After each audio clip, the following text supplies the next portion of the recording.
Ketika tiba hari Pentakosta, semua orang percaya berkumpul di satu tempat. Tiba-tiba turunlah dari langit suatu bunyi seperti tiupan angin keras yang memenuhi seluruh rumah di mana mereka duduk. Dan tampaklah kepada mereka lidah-lidah seperti nyala api yang bertebaran dan hingga pada mereka masing-masing. Maka penuhlah mereka dengan Roh Kudus. Lalu mereka mulai berkata-kata dalam bahasa-bahasa lain, seperti yang diberikan oleh Roh itu kepada mereka untuk mengatakannya. Waktu itu di Yerusalem, diam orang-orang Yahudi yang saleh dari segala bangsa di bawah kolong langit. Ketika turun bunyi itu, berkerumunlah orang banyak. Mereka bingung karena mereka masing-masing mendengar rasul-rasul itu berkata-kata dalam bahasa mereka sendiri. Mereka semua tercengang-cengang dan heran, lalu berkata, "Bukankah mereka semua yang berkata-kata itu orang Galilea? Bagaimana mungkin kita masing-masing mendengar mereka berkata-kata dalam bahasa kita sendiri, yaitu bahasa yang kita pakai di negeri asal kita?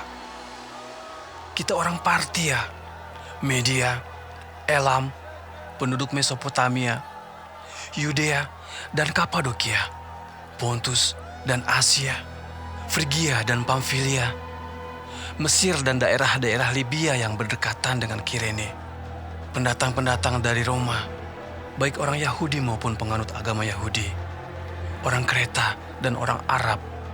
Kita mendengar mereka berkata-kata dalam bahasa kita sendiri tentang perbuatan-perbuatan besar yang dilakukan Allah."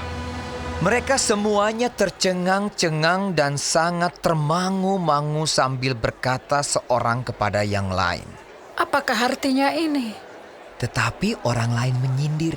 Mereka sedang mabuk oleh anggur manis.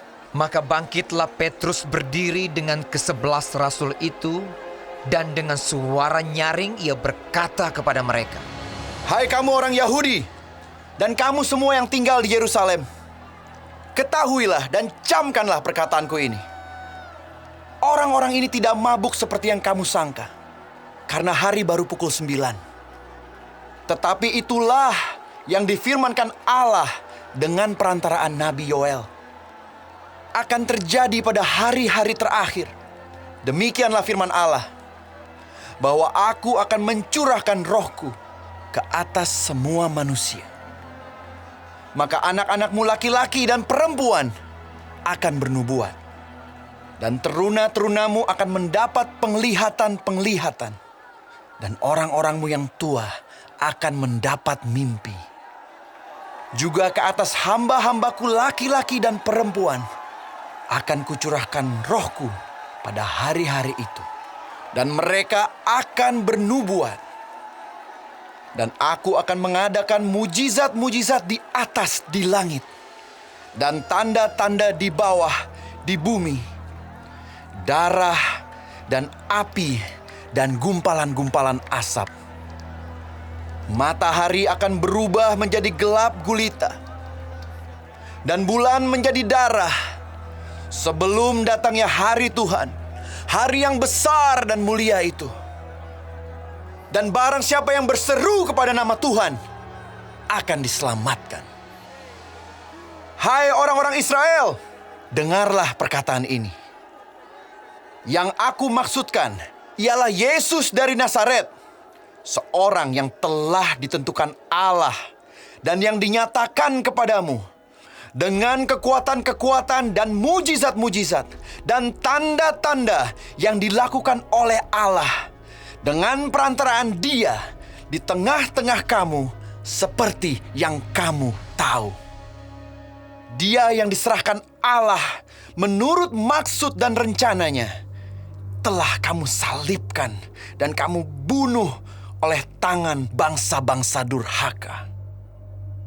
Tetapi Allah membangkitkan dia dengan melepaskan dia dari sengsara maut, karena tidak mungkin ia tetap berada dalam kuasa maut. itu.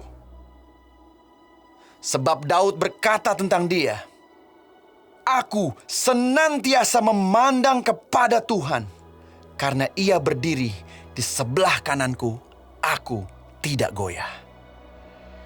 Sebab itu hatiku bersuka cita, dan jiwaku bersorak-sorak, bahkan tubuhku akan diam dengan tentram. Sebab Engkau tidak menyerahkan aku kepada dunia orang mati, dan tidak membiarkan orang kudus-Mu melihat kebinasaan. Engkau memberitahukan kepadaku jalan kehidupan. Engkau akan melimpahi aku dengan sukacita di hadapan-Mu. Saudara-saudara, aku boleh berkata-kata dengan terus terang kepadamu tentang Daud, bapa bangsa kita. Ia telah mati dan dikubur, dan kuburannya masih ada pada kita sampai hari ini. Tetapi ia adalah seorang nabi, dan ia tahu bahwa Allah telah berjanji kepadanya dengan mengangkat sumpah bahwa ia akan mendudukkan seorang dari keturunan Daud sendiri di atas tahtanya. Karena itu ia telah melihat ke depan dan telah berbicara tentang kebangkitan Mesias ketika ia mengatakan bahwa dia tidak ditinggalkan di dalam dunia orang mati dan bahwa dagingnya tidak mengalami kebinasaan. Yesus inilah yang dibangkitkan Allah, dan tentang hal itu kami semua adalah saksi. Dan sesudah ia ditinggikan oleh tangan kanan Allah dan menerima Roh Kudus yang dijanjikan itu, maka dicurahkannya apa yang kamu lihat dan dengar di sini. Sebab bukan Daud yang naik ke sorga, malahan Daud sendiri berkata, "Tuhan telah berfirman kepada Tuanku, duduklah di sebelah kananku, sampai kubuat musuh-musuhmu menjadi tumpuan kakimu." Jadi seluruh kaum Israel harus tahu dengan pasti bahwa Allah telah membuat Yesus, yang kamu salibkan itu, menjadi Tuhan dan Kristus. Ketika mereka mendengar hal itu, hati mereka sangat terharu. Lalu mereka bertanya kepada Petrus dan rasul-rasul yang lain. Apakah yang harus kami perbuat, saudara-saudara? Jawab Petrus kepada mereka, "Bertobatlah, dan hendaklah kamu masing-masing memberi dirimu dibaptis dalam nama Yesus Kristus untuk pengampunan dosamu. Maka kamu akan menerima karunia Roh Kudus.